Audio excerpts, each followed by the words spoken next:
Hello everybody, it's Gangsta again. We're in my debt sermon,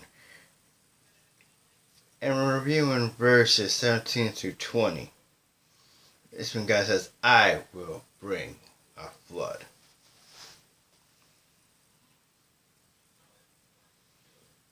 And behold, I myself will bring a flood of water on the earth to destroy from heaven all flesh, in which the breath of life, everything in the earth shall die.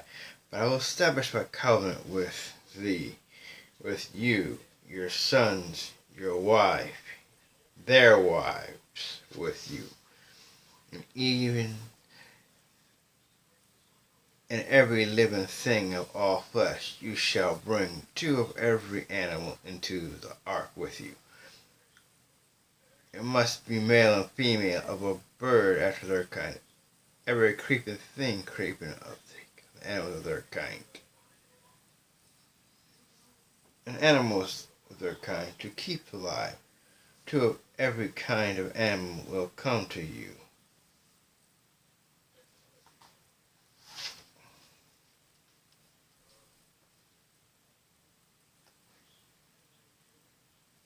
To keep alive.